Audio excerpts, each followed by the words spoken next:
du vaillant peuple du Burkina Faso qui, malgré toutes les adversités, notamment l'ignominie des agresseurs et ennemis de la paix, les manipulations et les ingérences de toute nature, a su développer une résilience pour poursuivre sa marche radieuse vers un développement économique, social, inclusif.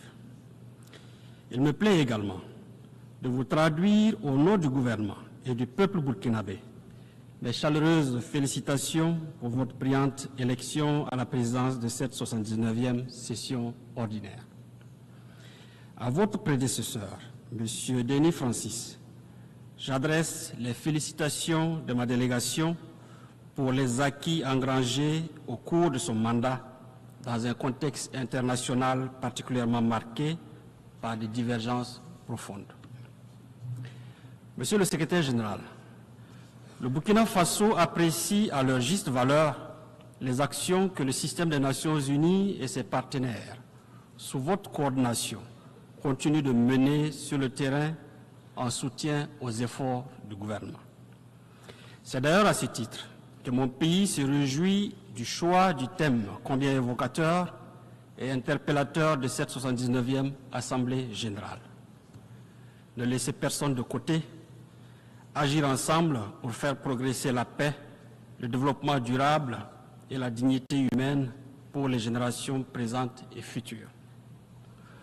En évoquant ce thème, permettez-moi de vous traduire d'emblée les aspirations des couches sociales sahéliennes en général et du Burkina Faso en particulier. Je suis un paysan qui veille et perpétue les traditions et coutumes. Je cultive avec ardeur ma terre qui m'a été léguée par mes ancêtres pour nourrir ma famille et assurer mon bien-être. Je veux pouvoir vivre libre, digne et fier. Je suis une femme, une mère, une digne descendante des princesses Yenega, Gimbi Ouattara, à l'image d'autres braves femmes sahéliennes dotées d'une force de caractère à nul autre pareil. Je donnerai ma vie pour assurer la survie et l'épanouissement de mes enfants, mes frères et sœurs, mes compatriotes dans une société de paix et d'amour. Je veux pouvoir vivre libre, digne et fier. Je suis un jeune Burkinabé, cultivateur, éleveur, commerçant, fonctionnaire, artiste, artisan et étudiant. Jeune de toute région et de tous horizons, issu d'une jeunesse brave et combattante, engagée à apporter ma pierre au développement du Burkina Faso, je veux pouvoir vivre libre, digne et fier. Je suis un enfant, fille ou garçon, des villes et villages, des sites déplacés internes. Je veux pouvoir vivre libre, digne et fier. Je suis un soldat, burkinabé, nigérien, malien, un volontaire pour la défense de la patrie, époux, épouse, père, mère, fils, fille, frères et sœurs. J'ai fait le serment de défendre ma patrie au prix de ma vie, de combattre avec abnégation l'ennemi sur le champ de bataille et de protéger mes concitoyens contre tout danger. Je veux pouvoir vivre libre, digne et fier.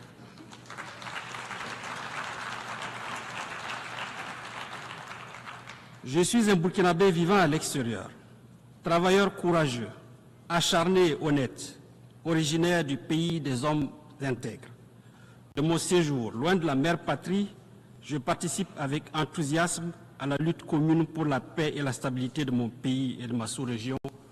Je veux pouvoir vivre libre, digne et fier.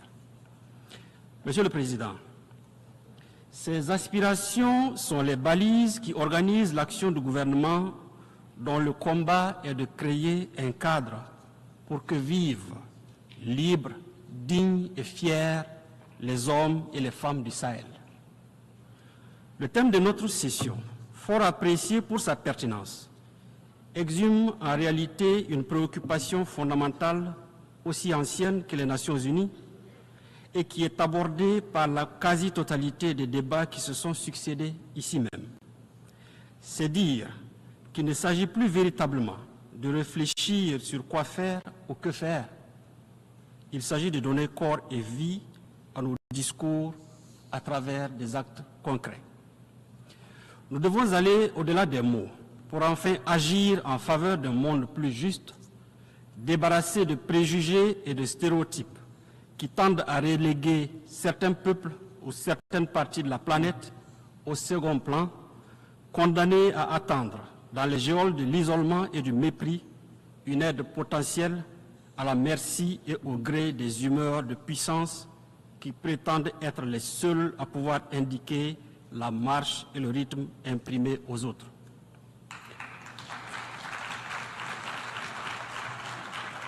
Nous devons recentrer davantage nos efforts sur les objectifs fondamentaux de notre organisation, destinés prioritairement à la promotion du bien-être des populations et des peuples, en leur assurant la paix et la sécurité. Cette urgence et cette nécessité absolue de co-construire et d'agir en faveur d'un monde plus juste trouvent toute leur pertinence dans le contexte actuel où notre monde est dominé par des crises persistantes, des conflits complexes, ainsi qu'une gouvernance économique inégalitaire qui accentue la fracture entre les États, les clivages entre les peuples, avec pour corollaire des tragédies humaines. Cette configuration désastreuse est la résultante d'un multilatéralisme à la croisée des chemins, un multilatéralisme essoufflé, dont la réputation a maintes fois été écornée par les actions partisanes et prédatrices de certains États membres qui se sont érigés en maîtres du monde et qui ont fait de la soumission et de l'exploitation d'autres États la ligne directrice de leur politique extérieure. Il faut s'en inquiéter à juste titre, car il y va de l'harmonie et de la cohésion de notre monde. C'est pourquoi le Burkina Faso saisit cette tribune pour en appeler encore à la raison, à la sagesse de tous, notamment les puissances de notre planète, afin que soit privilégiée une gouvernance mondiale inclusive, débarrassée des visions hégémoniques. C'est à ce prix que nous rendrons à l'ONU toutes ces lettres de noblesse. Monsieur le Président, restaurer l'intégrité du territoire en veillant à la sécurité des populations et de leurs biens, refonder la gouvernance politique, administrative, économique et financière afin qu'elle porte et incarne les aspirations à un mieux-être des Burkinabés, conduire des réformes et des actions de développement qui induiront une prospérité partagée et un progrès économique et social durable sont autant de chantiers entamés sous le leadership et la clairvoyance de son Excellence le capitaine Ibrahim Traoré, président du Faso, chef de l'État.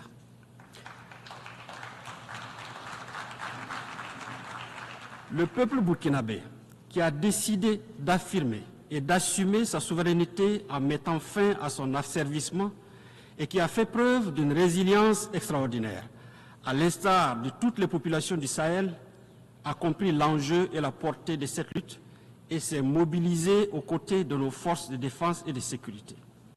Avec ce soutien indéfectible, grâce au patriotisme, à l'ingéniosité, à la bravoure et à l'esprit de sacrifice de ses fils et filles, le Burkina Faso enregistre des succès jadis inespérés, ainsi que des résultats fort appréciables dans la lutte acharnée contre les terroristes instrumentalisés, téléguidés et financés par des puissances néocolonialistes. C'est le lieu de rendre un hommage appuyé à toutes ces personnes, civiles, militaires, tombées sur le champ de bataille et dont je salue la mémoire avec déférence. Monsieur le Président, au prix de réformes stratégiques et visionnaires marquées entre autres par l'augmentation des capacités opérationnelles des troupes, la réorganisation de nos forces combattantes sur le terrain, nous avons démultiplié nos moyens d'action, avec comme effet salvateur une reprise totale en main de la reconquête des zones infestées par ces criminels et leurs alliés. De manière concrète, près de 70% du territoire est désormais sous le contrôle de l'État, contre 40% en 2022. Cela a permis la réinstallation des populations déplacées et la réouverture des écoles. Ainsi, en moins de 2 ans, les actions de reconquête ont permis à plus de 700 000 personnes de regagner leur village et à près de 1500 écoles de rouvrir leurs salles de classe, offrant la chance et le bonheur tant espéré par des milliers d'élèves de reprendre le chemin de l'école et de poursuivre leur cursus scolaire. Ces résultats qui forcent l'admiration et suscitent beaucoup d'espoir ont été possibles grâce à l'action des forces de défense et de sécurité, l'engagement patriotique des volontaires pour la défense de la patrie et le soutien ferme des populations ainsi que de la diaspora burkinabé dans un formidable élan de solidarité. Cette mobilisation patriotique de toutes les composantes de notre peuple a permis la collecte de la somme de plus de 165 millions de dollars pour la seule année 2023, un chiffre qui a largement dépassé les prévisions initiales. C'est dire toute la détermination du peuple burkinabé à financer et à s'engager aux côtés des forces de défense et de sécurité dans la lutte noble contre les terroristes et leurs alliés. Monsieur le Président, au moment même où nous engrangeons des succès dans notre offensive victorieuse contre les forces obscurantistes, des officines à la réputation et à l'intégrité douteuse se sont curieusement engagées dans une vaste et virulente campagne de dénigrement et de stigmatisation contre nos forces combattantes qu'elles accusent de violer les droits humains sans avoir la moindre preuve à produire. Ces propagandes orchestrées visent en réalité à démoraliser les patriotes burkinabés et à saborder leur combat légitime parce que tout simplement, ces adeptes du chaos n'ont pas encore compris la dynamique en marche au Sahel, c'est-à-dire notre volonté de nous affranchir de toute tutelle et de tout paternalisme. Mon pays voudrait saisir l'opportunité de cette tribune pour traduire avec déférence son infinie gratitude à tous ses pays amis et ses partenaires sincères qui soutiennent sa cause et l'accompagnent dans la consolidation de sa marche radieuse vers un développement économique et social inclusif. Je voudrais donc inviter les États membres de l'ONU à n'accorder aucun crédit à toutes ces agitations médiatiques qui, de toute évidence, traduisent dans le fond la détresse des terroristes en déroute et de leurs sponsors. Je tiens également à les rassurer du professionnalisme et de la renommée de nos forces de défense et de sécurité, démontrées à travers leur participation aux opérations de maintien de paix et maintes fois reconnues ici même. La formation systématique et les évaluations permanentes des forces de défense et de sécurité et des VDP en droit international humanitaire garantissent au quotidien cette rigueur professionnelle en matière de respect des droits humains. Monsieur le Président, dans la mesure où l'unanimité est faite sur la nécessité de combattre le terrorisme international, mon pays s'inquiète du soutien accordé par des entités étatiques au terrorisme. Ces parrainages que nous n'avons eu de cesse de dénoncer et que d'autres considéraient comme une simple vue de l'esprit ont été récemment portés à la face du monde par une attitude paradoxale de l'Ukraine, un État membre de notre organisation. En effet, en affirmant sans équivoque son implication dans les attaques terroristes qui ont causé la mort d'éléments de forces de défense et de sécurité maliennes à Tizawaten, au Mali en juillet dernier, et en avouant son soutien au terrorisme international, particulièrement au Sahel, ce pays a donné un aperçu des activités subversives qu'il mène au Sahel, à l'instar d'autres États actifs dans les coulisses de la trahison.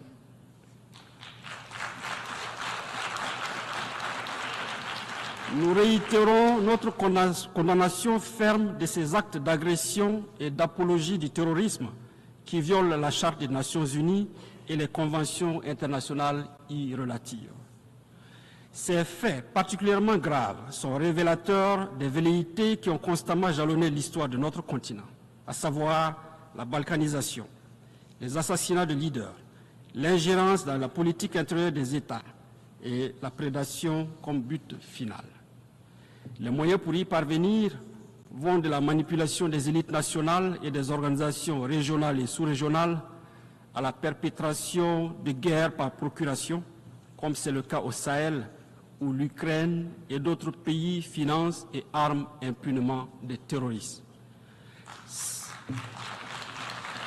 Cette lecture, qui du reste trouve sa pertinence dans l'inquiétante prolifération des bases militaires dans notre sous-région, explique aussi la détention par les bandes criminelles d'armes sophistiquées et de dernière génération.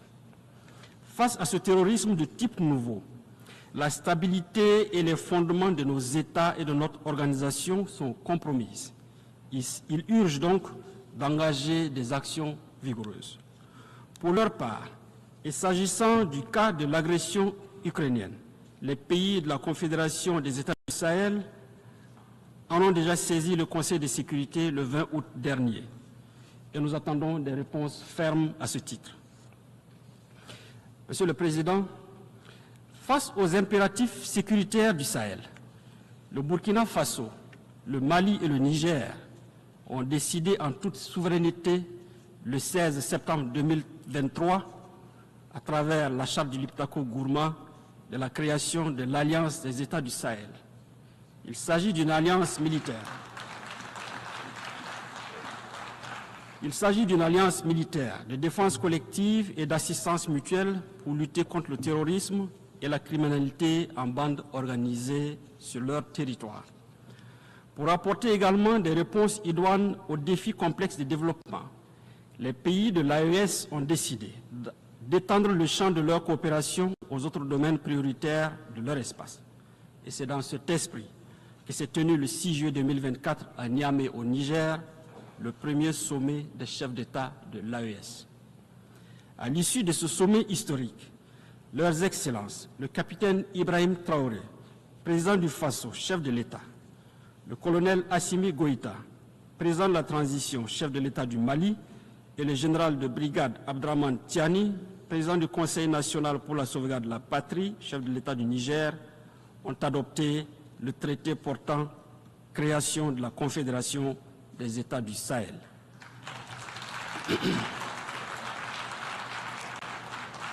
L'adhésion populaire et l'enthousiasme suscités par l'avènement de la Confédération AES trouvent en partie leur explication dans la défaillance et l'incapacité d'institutions et de mécanismes sous-régionaux à répondre aux préoccupations sécuritaires et légitimes de nos populations. Cette action salvatrice et salutaire vise prioritairement à protéger les populations du Sahel déjà éprouvées par la crise sécuritaire et humanitaire et contre lesquelles des mesures assassines délibérées ont été prises pour exacerber davantage leurs souffrances. Monsieur le Président, alors que cette présente session nous appelle à ne laisser personne de côté, l'actualité internationale reste encore, hélas, marquée par des tensions de plus en plus vives qui menacent sérieusement la paix et la sécurité sous le regard impuissant de l'ONU. Le Burkina Faso appelle à toujours privilégier la voie de la diplomatie pour résoudre pacifiquement ces différends. Nous demeurons convaincus qu'en faisant prévaloir l'esprit de la Charte des Nations Unies, nous parviendrons à éteindre les foyers de tension, quelle que soit leur ampleur et où qu'ils se produisent, en Afrique, en Europe, au Moyen-Orient, en Asie ou en Amérique. Dans cet esprit, dans l'esprit de la Charte des Nations Unies, le Burkina Faso réitère son soutien au processus politique en cours au Sahara occidental, mené sous les auspices du secrétaire général des Nations Unies, en vue de parvenir à une solution politique mutuellement acceptable et négociée telle que recommandée par les résolutions pertinentes du Conseil des Nations Unies. Au Moyen-Orient, le Burkina Faso réaffirme sa solidarité aux populations palestiniennes qui vivent un drame sans précédent. La solution à deux États, Israël et Palestine, vivant en paix et en bon voisinage, demeure l'alternative objective que le Burkina Faso continue de soutenir. Notre acceptation de la Palestine comme État membre de l'Organisation des Nations Unies s'inscrit dans cette logique. Monsieur le Président, source de souffrance indicible pour les populations les plus vulnérables, Les mesures coercitives unilatérales imposées aux États sont à proscrire si nous voulons donner un contenu réel et objectif à l'objet de la présente session. C'est pourquoi nous appelons à la levée immédiate des sanctions économiques, commerciales et financières imposées à certains États qui n'ont pour seul tort que la recherche de la liberté pour leur peuple. C'est le cas de Cuba. C'est aussi le cas de la République bolivarienne du Venezuela, du Nicaragua, de l'Iran et bien d'autres pays. Sur le chapitre des questions de développement, le Burkina tient à rappeler que, quelle que soit leur pertinence, les engagements en faveur du développement pris ici aux Nations Unies n'auront aucune chance de succès sans la bonne foi et l'implication de tous. S'agissant de la réforme de notre organisation, il est temps que le continent africain puisse participer de plein droit au Conseil de sécurité de l'ONU, conformément à la position africaine reflétée dans les consensus qui l'ont porté. Cela permettra de consacrer le caractère universel de l'ONU et de réparer enfin l'injustice persistante contre l'Afrique. Monsieur le Président, pour conclure, je voudrais préciser que le Burkina Faso a foi en l'ONU. Il souhaite toutefois que les interventions de l'organisation se fassent dans le respect de la souveraineté des États membres, de leurs choix stratégiques et de leurs intérêts fondamentaux. Au Sahel souffle désormais un vent de renouveau et d'espoir suscité par l'avènement de la Confédération AES. Le Burkina Faso demeure convaincu que cette nouvelle communauté sous-régionale d'intégration, qui n'est dirigée contre aucun pays et aucun peuple, peut contribuer, en collaboration avec des partenaires sincères, dans une démarche dépouillée de toute hypocrisie, à la lutte contre le terrorisme et l'insécurité au Sahel. Dieu bénisse le Burkina Faso, Dieu bénisse la Confédération AES, Dieu bénisse l'Afrique, la patrie ou la mort, nous vaincrons.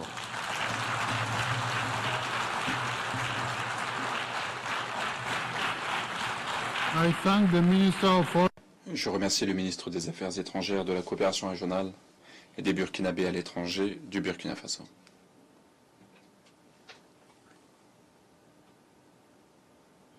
Je donne maintenant la parole à son Excellence. Prodige.